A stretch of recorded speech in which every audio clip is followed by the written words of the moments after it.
이재명 대통령이 국군의 날 기념식에서 강력한 자주 국방의 길로 나아가야 한다고 언급했습니다. 김건희 특검팀에 파견된 검사 전원이 수사 이후 검찰로 복귀하겠다는 입장을 밝힌 것을 두고 여야는 상반된 입장을 내놓고 있습니다. 관련 내용을 포함한 정치권 이슈들 더불어민주당 김현정 의원, 국민의힘 김건 의원 두 분과 함께하겠습니다. 안녕하십니까? 네, 어서 오십시오. 반갑습니다. 네, 안녕하십니까. 네, 오늘 국군의 날 기념식에서 이재명 대통령이 여러 이야기를 했습니다. 전작권 회복, 또 자주 국방, 계엄전제 청산 이런 얘기가 좀 들어 있었는데 어떤 부분이 좀 귀에 들어왔고 어떤 의미인지도 함께 듣겠습니다.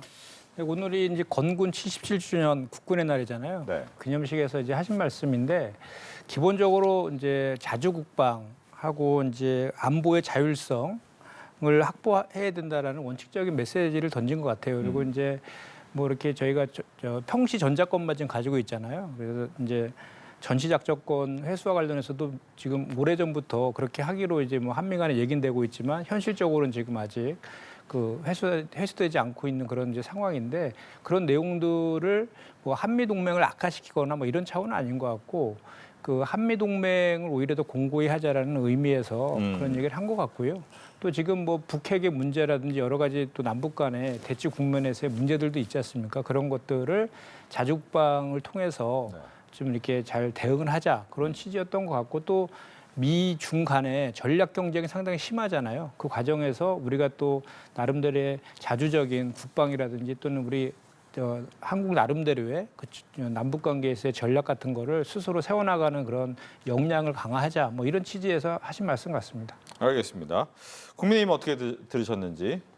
그러니까 전자권 전환 얘기가 한 20년 전에 처음 나왔었거든요. 노무현 정부 때 나왔는데 그때하고 지금하고 상황이 좀 크게 달라진 게 있습니다. 그때만 해도 북한이 핵개발해서 핵무기를 가져도 그게 우리를 위협하는 게 아니라고 주장을 많이 하셨거든요. 네. 근데 20년 후에 보게 되면 지금 북한이 전술핵을 개발해서 그거를 우리 전선에 쭉 배치해놓고 있어 상황이 완전히 달라졌습니다. 이런 달라진 안보 환경 속에서 우리의 어떤 대북 억지력, 이 지역에서 억지력을 어떻게 유지하느냐를 중심을 두고 이 문제를 앞으로 검토해 가야 되지 않을까 생각하고 있습니다. 알겠습니다.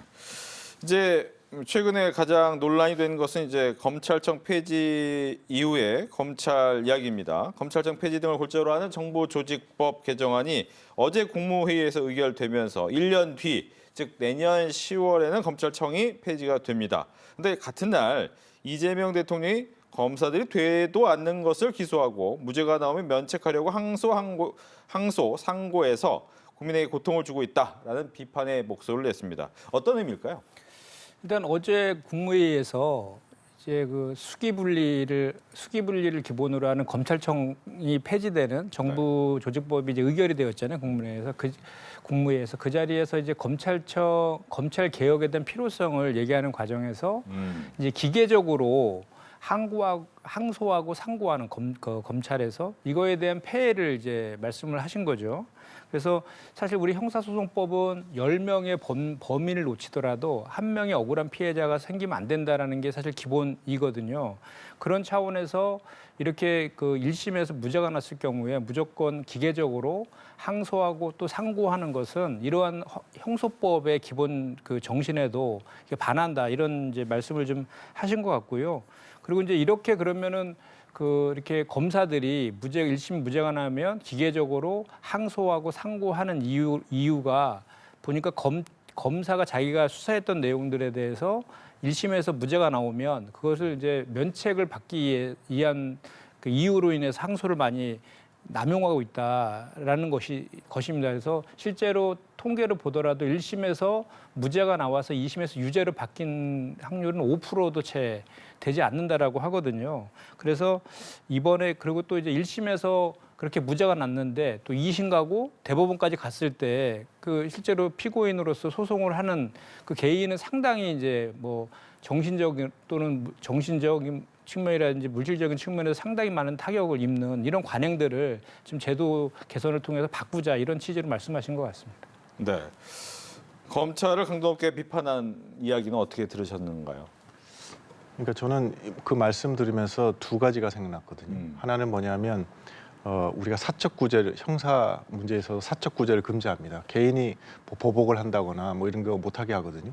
그 대신 그걸 국가가 대신하는 겁니다. 대신하는 건데 달리 말하면 국가가 형사 소송을 하는 이유는 피해자를 대신해서 하는 거거든요. 피해자의 억울함을 풀어주는 것, 피해자가 제대로 배상받게 해주는 것, 그게 가장 중요한 목적이니까 그 측면을 감안을 해야 될 것 같습니다. 왜냐하면 그 피해자들이 재판을 받을 권리가 있는 거지 않습니까? 근데 그걸 무조건 2, 3심은 안 된다 이렇게 해버리면 물론 기계적인 거는 문제가 있겠지만 그거를 저렇게 말씀하시면 상명하복의 그 검찰 조직에서 앞으로 그러면 없는 거 아닙니까? 2심 가는 거는? 그러면 또 얼마나 많은 또 억울한 사람들이 생겨나겠습니까? 그러니까 아까 5%라 그랬으면 100명 중에 5사람은 억울하게 지금 배상이나 보상을 못 받는 거고 그다음에 100명 중에 5명의 범죄자는 그냥 대가를 안 치르고 그냥 있는 거지 않습니까? 그런 사회가 우리가 만들어야 될지 저는 좀 의문이고요. 또 한 가지는 너무 이제 남발을 하는 게 면피라고 그러셨는데 사실은 무죄가 계속 나게 되면 검사들한테도 인사고과에 좋지 않습니다. 제가 알기는 그렇거든요. 그럼에도 불구하고 하는 거는 충분히 다퉈볼 만하다고 생각해서 하는 거니까 그런 거에 대해서는 그 판단을 좀 믿어야 되는 거 아닌가. 그래서 일률적으로 너무 이렇게 좀 한쪽에서 말씀하신 게 아닌가 이런 생각이 좀 들었습니다. 예. 이제 항소제도 개선을 법무부 장관한테 지시를 했으면 분위기는 이것도 빠르게 진행될 가능성도 있어 보이는데 어떻게 예상을 하시는지요? 이제 뭐 착수하는 것이니까요. 법무부에서 이제 하나하나 이거에 대해서 법 제도적인 개선점에 대해서 이제 검토가 들어갈 것인데 네. 그 기본적으로는 아마 그 대검의 사무 예규를 개정하는 방법이 있을 겁니다. 지금 현재 제도에도 공소심의위원회가 있거든요. 그리고 그 형사 상고심의위원회도 존재하고 있어요. 그런데 그러니까 이제 공소를 제기하거나 또는 그 상고를 했을 경우에 심의하는 위원회가 있는데 이게 이제 형해화되어 있다는 겁니다. 그래서 내부 위원으로만 구성되어 있어가지고 실제로는 기계적인 그 항소나 상고가 그대로 방치하고 있는 것이 지금 현실이라는 겁니다. 그래서 일본 같은 경우에도 이런 제도들이 잘 활용이 되고 있거든요. 그 이유는 뭐냐면 조금 전에 우리가 이제 제가 말씀드린 그런 취지들 네. 이렇게 뭐 무죄에서 항소해서 유죄 나올 확률이 5%밖에 되지 않음에도 불구하고 95%는 그대로 무죄로 간다는 것 아닙니까? 그런데 그것들을 좀 더 수기하고 항소하는 것이 아니라 기계적으로 그냥 본인이 예를 들어서 뭐 평가라든지 이런 거를 면책받기 위해서 그냥 항소를 남발하는 이런 그 관행들은 깨야 된다라는 것이고 또 하나는 이제 근본적으로는 형사소송법을 개정해야 될 필요가 좀 있습니다. 그래서 사실 1심과 2심이 저희가 사실심이잖아요. 그래서 외국 같은 경우에는 그 이제 법리 관계를 따져서 필요하다고 판단되었을 때만 항소하도록 하고 있는 나라들이 많거든요. 그런 식의 그런 것들을 비롯해서 그런 방식들을 검토할 좀 필요가 있어 보입니다. 예. 어떻게 모색해야 되겠습니까? 뭐 아까 말씀드렸듯이 그 범죄자에게 유리한 방향으로 뭐 개정해서는 절대 안 될 것 같고요. 그다음에 아까 말씀드렸지만 100명이면 5명은 범죄자들이 지금 항소를 안 하게 되면 그냥 전혀 처벌받지 않고 넘어가게 되는 거니까 그런 일이 발생하지 않도록 좀 정교하게 개정을 하더라도 해야 된다고 생각합니다. 네. 이제 수사와 기소를 분리하는 검찰청 폐지법이 국무회의를 통과한 날 김건희 특검팀에 파견된 검사 전원이 검찰로 조기 복귀시켜달라 요청을 했습니다. 관련해서 여야 발언을 듣고 대담 이어가겠습니다. 이들의 발표는 김건희 파견검사, 검사들만의 입장이 아닌 검찰 개혁에 저항하는 검찰 전체의 입장으로 보입니다. 법무부의 명을 받아 특검에 파견된 검사들의 집단 성명문 발표는 집단적 성격, 정치적 성격이 강하므로 국가공무원법 위반 가능성이 있습니다. 검찰의 집단행위는 국가공무원법상 정치적 중립이나 집단행위 금지 위반은 형사처벌 대상이고 검사징계법 2조에 따른 징계 사유에도 해당됩니다. 기소권, 수사권은 분리하겠다고 해놓고 특검에는 기소권, 수사권, 공소권까지 다 주고 흔들게 하는데 민주당이 주도한 이 특검은 그럼 뭐고 특검에 파견된 검사 입장은 뭐죠? 수사권, 기소권을 분리하겠다면 명확하게 그렇게 하든지 특검은 모든 권한을 다 갖게 하고 수사, 기소권을 다 갖고 있는 공수처는 또 확대하겠다고 하고 이게 이율배반적인 거 아닌가요? 그런 데에 대한 검사들의 좀 양심적인 판단이 복귀라는 그 입장 표명이었을 것이다. 이성윤 더불어민주당 의원의 이야기를 들으면 검사들의 원대 복귀 요청 결과적으로 조직적 저항이 아니냐 이렇게 보는 건데 그렇게 보십니까? 그렇습니다. 그러니까 그 노만석 그 검찰총장 직무대행도 이 수기분리하는 그 정부조직법 관련해서 우려가 있다라면서 비판적 입장을 발표를 했거든요. 그래서 지금 이게 김건희 특검법에 파견 나가 있는 검사들 40명이 집단 성명서를 냈지만 이것은 검찰 전체적으로 검찰 개혁에 반대하는 그런 그 집단 반발이다라고 저희는 이제 그렇게 바라보고 그런 시각으로 바라보고 있습니다. 그런데 이제 이렇게 우리가 좀 전에 우리 이성윤 의원께서 말씀하신 것처럼 그 공무원들은 그 집단 행동을 못 하게 돼 있거든요. 그것은 그 국가공무원법상 형사처벌 대상입니다. 그리고 검사징계법 2조 5에 위반해서 징계 사유가 되기도 하거든요. 과거에 우리가 이제 그 행안부에 경찰국을 신설할 때 그 유사명 전 총경이 그 집단으로 연명을 받아서 반대했던 적 있지 않습니까? 그때도 그때도 그 국가공무원법 위반으로 법원에서 유죄 판결을 받은 바가 있거든요. 그래서 저는 일단 검찰에서 이렇게 그 반발하기보다는 왜 이렇게 김건희 특검이 출범을 할 수밖에 없었는지에 대한 자기 반성부터 좀 해야 된다고 생각합니다. 그동안 윤석열 정치검찰에서 김건희와 관련된 수많은 의혹, 지금 16가지가 넘어가고 있잖아요. 그 의혹들에서 전부 다 무혐의 처리하고 봐주기 수사하고 황제 수사하고 이런 것들이 노정돼서 그 검찰의 잘못된 가오를 씻기 위해서 김건희 특검이 지금 출범한 거 아닙니까? 그렇다고 하면 그거에 대한 반성부터 좀 해야 되고 지금 그런 가오들을 씻기 위해서라도 김건희 특검 의혹과 관련된 수사들을 아주 정말 잘해서 기소를 통해서 그 정의를 구현하는 모습을 보여주는 게 좀 필요한데 이렇게 집단적으로 그 반발하는 모습을 보면 상당히 안타깝다 그런 얘기를 하지 않을 수가 없고요. 다만 이제 그 특검 검사들이 수사는 완결하겠다라고 얘기를 했습니다. 그리고 이제 제가 오늘 4시 반에 지금 특검에 저희 특위에서 이제 방문하게 되어 있는데 네. 그때 그 특검의 명확한 입장을 저희가 좀 확인하려고 하는데 그 전에 저희가 그 전화상으로 또 구두상으로 확인한 것은 그 내부의 그런 문제들은 지금 많이 진정이 됐고 끝까지 그 수사 기간 동안 수사를 성실하게 다 완수하겠다 이렇게 얘기는 했는데 저희가 이제 방문해서 그걸 직접 좀 확인하려고 이렇게 하고 있습니다. 예. 즉 조직적 저항 부분에 대해서 이야기를 하고 아마 이번 수사가 끝날 때까지는 제대로 할 것인지에 대한 검토를 하겠다라고 얘기를 하신 그런 거죠. 발언은 이미 했고요. 예. 네, 예, 그걸 알겠습니다. 그 진정성에 대해서 확인하겠다 이 말씀을. 알겠습니다. 조직적 저항이라고 보고 있어요. 지금 말씀을 들으면서 제가 생각난 게 우리 김현정 의원님이 이제 경찰국 만들 때 거기에 저항하다가 이제 유사명 총경께서 좀 제재도 받고 이렇게 하지 않습니까? 그걸 더불어민주당에서 그분을 영웅시에서 모셔다가 공천까지 주시지 않았습니까? 그래서 이런 일이 일어났을 때 물론 이제 뭐 집단적 저항이다 이렇게 볼 수도 있겠지만 그거보다는 저는 오죽하면 저 공직자들이 저도 공직자 했지 않습니까? 오죽하면 저렇게 할까 이런 측면에서 좀 바라봐야 될 것 같습니다. 그래서 9월 11일 날 그 더 센 특검법이 통과됐거든요. 특검에 관한 기간 뭐 강화하는 그런 법이 통과시키고 근데 거의 동시에 9월 26일 날 기소와 수사를 완전히 분리시키는 정부 조직법을 통과시키거든요. 그래서 이 두 개 이런 걸 보면서 사실은 공직자들 입장에서는 일단 부조리하다는 생각이 들지 않겠습니까? 그래서 그런 거에 대해서 나온 자연스러운 반응은 잘 이렇게 다독이고 그다음에 어떻게 그 출구를 찾고 이렇게 해야지 뭐 계속 이거는 뭐 저항이다 그러고 분쇄하겠다 그러시고 뭐 처벌하겠다 그러시고 그게 능사는 아니라고 저는 생각합니다. 예. 이 얘기도 함께 하겠습니다. 당정이 이제 배임죄 폐지도 추진하기로 했지요. 이 부분에 대해서 의견이 확연히 다릅니다. 뭐 과거에도 이제 경영에서는 이 부분에 대해서 배임죄 부분에 대해서 논의는 많이 요구해 왔는데 네. 또 시기가 시기이다 보니 이 부분에 대해서 또 다른 이유가 있는 건 아니냐라는 것이 이제 국민의힘 입장이기 때문에 국민의힘 입장 먼저 듣고 또 질문 드리겠습니다. 네, 갑자기 이제 뜬금없이 배임죄 폐지론이 나와서 왜냐하면 그 전에 우리 당에서 이제 배임죄를 완화해야 된다 우리 기업들을 위해서 네. 이런 주장을 계속 펴고 있었거든요.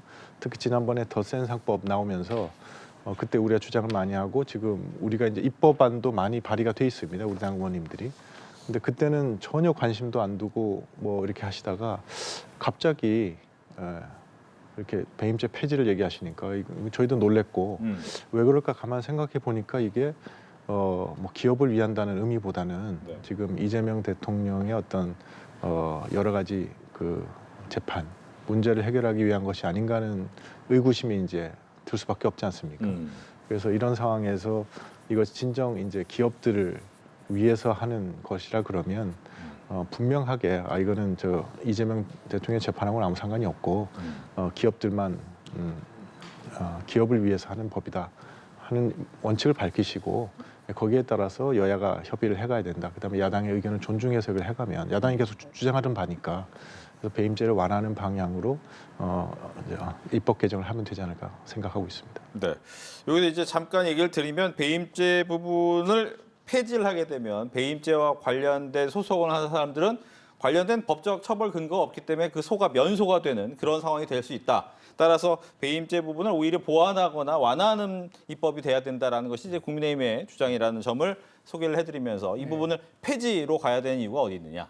일단은 그 저희가 어제 그 당정협의 통해 가지고 배임죄 그 이제 경제 형벌과 관련된 그 아주 많은 그 조문들이 다양한 법안에 이렇게 산재해 있거든요. 그 중에 110가지 정도를 이제 경제 형벌을 완화하는 그걸 어제 발표도 했었는데 그 배임죄는 아직은 폐지하는 것은 아니고 그거에 대한 대체 입법을 만들 때까지는 존속하는 거죠. 그래서 지금 현재 배임과 관련된 판례들 한 3,300개 정도 된다 그러더라고요. 그거를 지금 법무부에서 유형별로 지금 유형하고 있거든요. 그래서 그 유형화된 것들을 입법화하는 대체 입법을 하고 한 이후에 배임죄를 폐지를 해도 하겠다라는 그런 입장이거든요. 그런데 이제 조금 전에 김건희 의원님께서 말씀하신 거에 정답이 있다고 보는데 사실 저희 더불어민주당에서 상법을 이제 2차례에 걸쳐서 개정했잖아요. 그때 저도 그 코스피 5천 특위위원이어서 잘 알고 있는데 재계들과의 간담회를 여러 차례 했었거든요. 그때 재계에서 요청한 것은 배임죄를 좀 완화했으면 좋겠다라는 요구들을 계속 끊임없이 해왔었어요. 그래서 그러면 우리가 상법 개정 이후에 경제 형벌 민사책임 합리화 TF를 만들어서 당정 간에 협의해서 그런 그 조치들을 하겠다라고 약속한 적이 있거든요. 그 약속의 이행 과정이다라고 보시면 되고 또 마찬가지로 국민의힘에서도 그때 상법 2차 개정 때 1차 개정 때는 찬성을 하셨었는데 2차 개정 때 반대하면서 말씀하신 것처럼 배임죄 완화와 관련된 그 주장들을 하셨고 또 그 관련된 법안들도 여러분의 국민의힘 의원들이 발의한 그런 상황이거든요. 그리고 저희가 이것은 이재명 대통령 갑자기 그런 흐름이었는데 그렇기 때문에 사실 배임죄 완화에 관련된 것은 그 여야 간에 이견이 없는 영역이에요. 근데 갑자기 그 이재명 대통령을 끌어들여서 마치 그 대장동이나 백현동 재판에 대한 배임죄에 그 면소 판결을 받기 위해서 우리가 한 것이다라는 프레임을 갑자기 이렇게 딱 던진 것이죠. 그런데 그것은 전혀 사실도 아닐 뿐만 아니라 일단은 그 이재명 대통령과 관련된 배임죄 재판과 관련해서는 지금 뭐 남욱 등의 진술이 번복되면서 그것이 윤석열 정치검찰의 그 표적 기소와 수사에 터잡은 재판이다라는 그런 것들이 언론 보도를 통해서 지금 많이 확인되고 있는 것을 먼저 지적하지 않을 수가 없고요.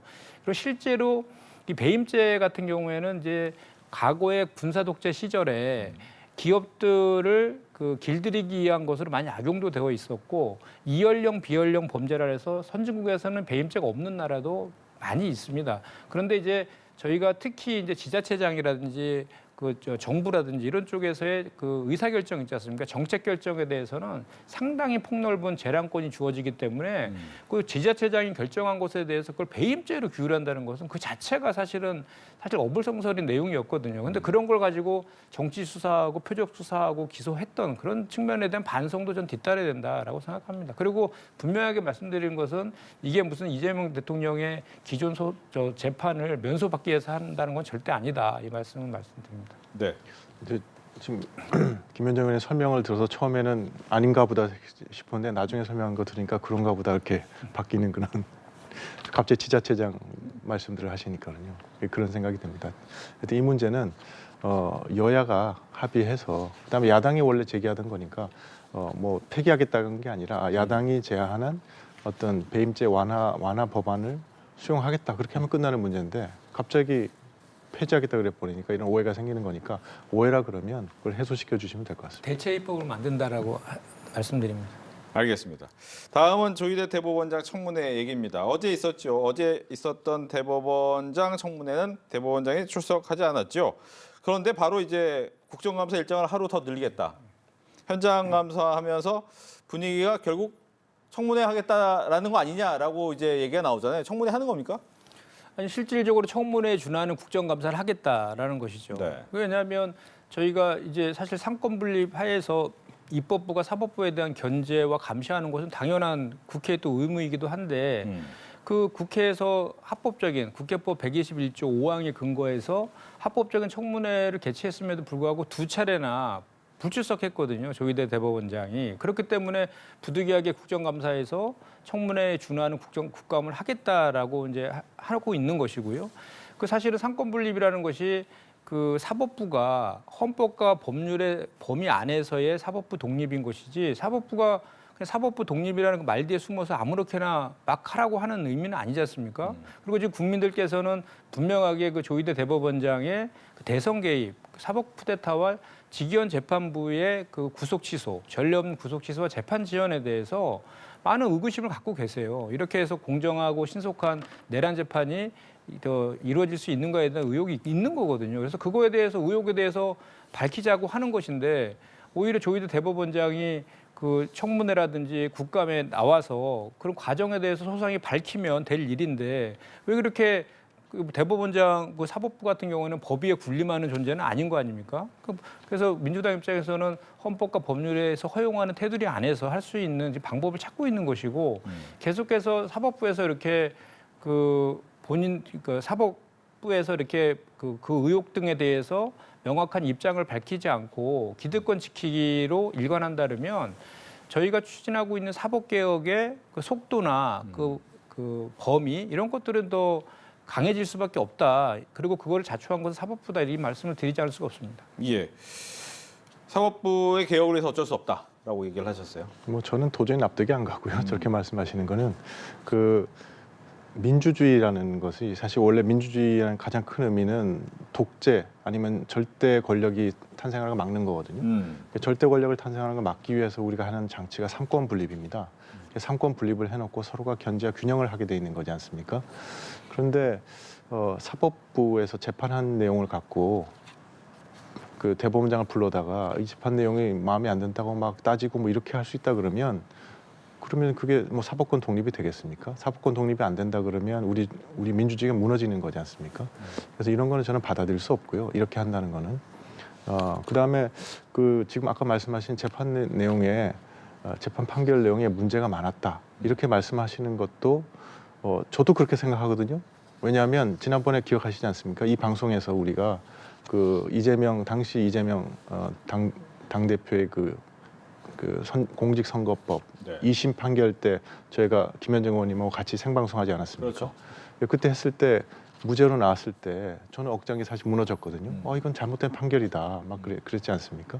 그렇지만 결국은 대법원의 판결을 지켜보자 하고 2심 판결에 승복하고 넘어가지 않았습니까? 그래서 이렇게 판결이 우리 마음에 안 들더라도 판결에 승복해 주는 게 그게 뭐 잘못됐다고 생각하는 것 자체가 문제가 있는 접근법이 아닌가 그렇게 생각합니다. 예. 근데 지금 반론을 제기해야 되는데요. 국민의힘은 일관되게 사실이 아닌 그 논리를 가지고 저희 더불어민주당을 비판을 하세요. 저희가 재판에 관여하겠다는 게 절대 아닙니다. 조희대 그 대법원장이 불과 그 9일 만에 그 빛의 속도로 파기환송한 그 과정. 그 재판이 이미 끝난 거죠. 끝났는데 뭐 재판을 결과를 바꿀 수 있습니까? 바꿀 수 없는 겁니다. 재판에 관여한 거 아니라는 건 명백한 사실인 거고 그렇게 전례 없이 평균 994일 걸리는 그 파기환송의 그거를 단 9일 만에 한 그 빛의 속도를 한 이유에 대해서 그 과정을 밝히자라고 하는 거기 때문에 재판에 관여했다는 말은 전혀 사실이 아니고 그런 논리라고 모든 것들을 사법부의 독립이라고 이렇게 딱 하면서 이렇게 그 비판을 한다 그러면 그럼 국민의힘은 왜 법원에서 정당하게 발부한 압수수색 영장에 대해서 국민의힘에서 막아서 갖고 방해합니까? 권성동 의원 구속영장 발부한 것을 왜 정치보복이다라고 프레임을 씌우면서 비판을 합니까? 그런 서로 모순되는 내용 아니겠습니까?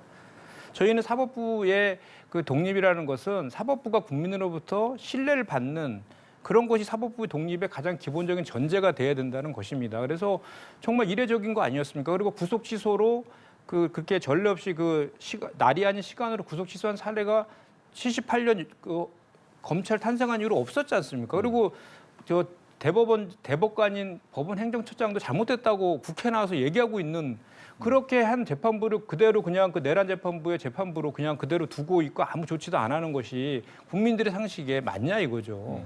그 얘기를 하는 겁니다. 네, 재판에 관여할 생각은 없다. 근데 지금 김현정 의원님이 재판에 관여할 생각이 없다 그러면서 재판의 내용에 대해서 다 얘기하시잖아요. 이게 잘못됐고 저게 잘못됐고. 그게 아니라 그런 거에선 승복해야 되지 않을까요?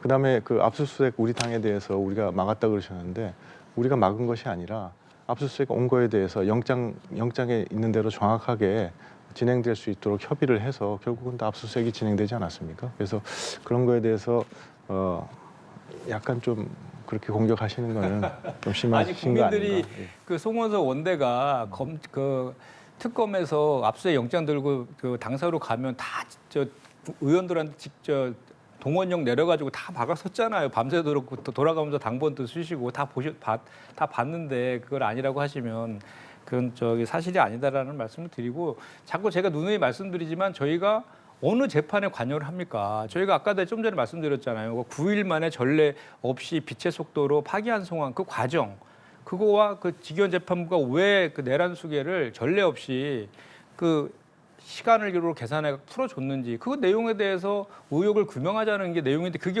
재판 내용이랑 어떤 관련이 있습니까? 알겠습니다. 다음은 국민의힘 진정호 의원이 제기한 의혹 얘기 넘어가겠습니다. 민주당 소속의 서울시 의원이 김민석 총리를 서울시장 후보로 밀기 위해 이른바 종교단체를 동원하고 당비를 대납했다는 의혹을 제기를 했습니다. 관련된 통화 녹취도 공개를 했고요. 그런데 당사자는 명백한 조작이다라고 탈당해 대응하겠다고 했습니다.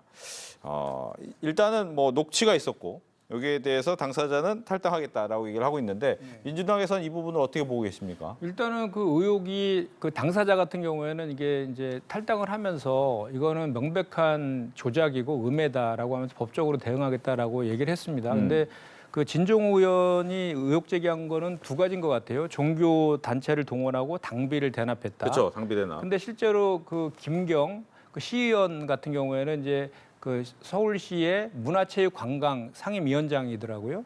그래서 본인이 만난 것은 종교단체가 아니었고 서울시 사경연맹 부회장을 만났다는 겁니다. 그래서 특정 종교단체를 만났다는 것은 사실이 아니다라는 것이고 또 그 단 한 명도 그 당원을 모집해서 받은 적이 없다라고 그렇게 본인이 밝히고 있습니다. 물론 그것은 그것이 사실인지 아닌지 여부에 대해서는 더 확인해 봐야 될 문제이지만 그래서 그거에 대한 사실관계를 확인하면 될 것 같고 제가 봤을 때는 이렇게 그 진종호 의원이 의혹 제기를 한 것은 현재까지 당사자가 해명한 바에 의하면 해명한 것이 맞다라는 전제에 의하면 지금 국민의힘에서 통일교와의 그 종교 유착 관련된 집단 당원 가입 요거를 좀 물타기하면서 추석 민심을 좀 바꾸려는 프레임으로 전환하려는 그런 의도가 아닌가 이런 생각이 기본적으로 듭니다. 그래서 저희 당에서는 이미 그 당대표가 윤리감찰단에 이거에 대해서 조사를 지시도 했고 또 서울시당에서도 이미 조사가 끝났습니다. 조사가 끝나서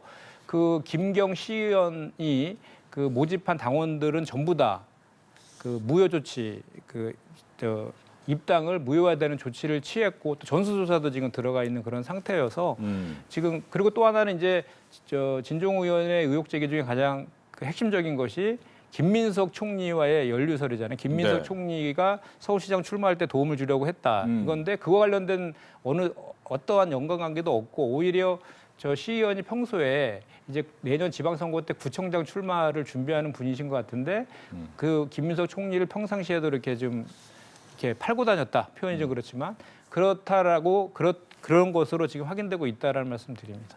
예, 어떻게 들었습니까? 진종호 의원은 녹취를 아마 다 들려주기도 하고 얘기도 많이 했거든요. 이번 사안이 좀 더 심각한 거는 당비 대납까지 있다는 거거든요. 그래서 이게 우리 그 선거법이 그 정당법에서 상당히 심각하게 보는 사안들이 다 있어서 이번 사안에 대해서는 어떤 철저한 수사를 통해서 해결해야 된다고 생각합니다. 지금 이제 그 더불어민주당에서 여러 가지 조치를 하고 있지만 네. 결국 내부 조치지 않습니까? 이거는 뭐 꼬리 자르기가 되거나 아니면 봐주기로 이렇게 될 가능성이 커서 여기에 대해서는 그렇게 해결하면 안 될 것 같고요. 어떤 결국 철저한 수사를 통해서 이 문제가 밝혀져야 된다 그렇게 생각합니다. 네. 그럼 국민의힘 입장에서는 고발 조치 등등이 진행이 됩니까? 어떻게 됩니까? 벌써 우리 원내대표가 이제 고발할 예정이라고 밝혔죠. 그래서 뭐 그런 조치들이 있지 않을까 싶습니다. 네. 예. 문제는 말씀하신 것처럼 당비 대납의 의미는 굉장히 큰 문제가 되기 때문에 이 부분이 만약 조사를 통해서 사실로 밝혀지게 되면 어떻게 됩니까? 아니 그러니까 당비 대납을 한 사실이 없다라고 당사자가 분명하게 밝혔어요. 네네. 밝혔기 때문에 그거에 대해서는 저희가 지금 내부 이제 윤리감찰단 조사가 들어가 있으니까 확인하면 될 문제고 마찬가지로 국민의힘에서 뭐그 고발을 하셨다고 하면 그 수사기관을 통해서 수사를 통해서 밝혀질 문제인 거죠. 그래서 당비 대납은 이제 투표권이 있으려면 6개월 이상을 1,000원 이상 납부를 해야 되거든요. 그 3,000명을 지금 가입했다는 의혹을 제기한 것이니까 한 1,800만 원 정도 이상을 당비를 대납해야 되는데 그것이 현실적으로 가능한지도 잘 모르겠습니다. 왜냐하면 그 당사자가 이렇게 얘기하고 있거든요. 그 당비 납부는 이제 자동이체를 보통 시키잖아요. 그럼 핸드폰에서 요금으로 자동으로 이렇게 빠지거나 또는 계좌이체가 되는 것인데 그렇게 하는 방법을 그 사경연맹 부회장한테 본인이 설명을 해줬다라고 하면서 부인을 하고 있거든요. 그래서 조사나 수사 통해서 그것도 밝혀질 문제다라고 봅니다. 알겠습니다. 이 부분은 고발을 하겠다라고 하니까 또 어떻게 될지 지켜보면 될 것 같고요. 또 여기에 대한 뭐 이렇게 의혹 제기 중에 하나가 윤석열 전 대통령과 관련해서도 실제 교도관만 글을 작성할 수 있는 한 온라인 게시판에서 또 글이 올라오면서 의혹이 제기가 됐습니다. 이 부분을 또 얘기를 안 할 수는 없을 것 같은데 교도관은 외부 미용사 손질 의혹 등 7가지 사항은 좀 감사해야 된다라고 얘기도 하고 있는데 이건 어떻게 들어야 될까? 이건 민주당부터 들을까요? 네. 일단은 형 집행과 수용자 처우에 관한 법률에 명백하게 위배된다라는 지적을 하지 않을 수가 없고요. 거기에서는 이제 모든 재소자들은 그 공평하게 이렇게 대우하도록 되어 있는데 뭐 그 당시에 이제 현직 그 탄핵되기 전이기 때문에 현직 그 대통령 신분이라 해서 현직 대통령에 대한 예우를 이제 얘기할 수도 있겠지만 그렇다 하더라도 그 외부 미용사를 불러다가 뭐 저희 이발을 한다든지 또는 그 심부름을 시킨 것은 명백하게 그 특혜다라고 볼 수밖에 없고요. 그래서 그 당시에 이제 구치소마저도 그 사유했다 이런 비판을 하지 않을 수 없습니다. 그래서 그때 이런 결정을 했던 그 라인이 누구인지를 명백히 좀 밝힐 필요가 있다라고 생각합니다. 예. 당시 현직 대통령 신분이었기 때문에 사실 이런 일이 있을 수가 없지 않습니까? 현직 대통령이 이제 이렇게 감옥에 간다는 게. 근데 그런 상황에서 그런 예우 문제나 이런 것들이 좀 있었을 것 같은데 정확한 사실관계는 파악해 보면 될 것 같고 다만 지금 신정부 출범한 지 벌써 4달이지 않습니까? 그래서 이런 문제가 지금 이렇게 다시 정치권에서 논쟁의 거리가 된다는 것 자체가 좀 시간 낭비라는 생각을 합니다. 알겠습니다. 이렇게 해서 김현정 더불어민주당 의원, 김건 국민의힘 의원 두 분과 함께 이야기 나눠봤습니다. 오늘 얘기 잘 들었습니다. 네. 고맙습니다.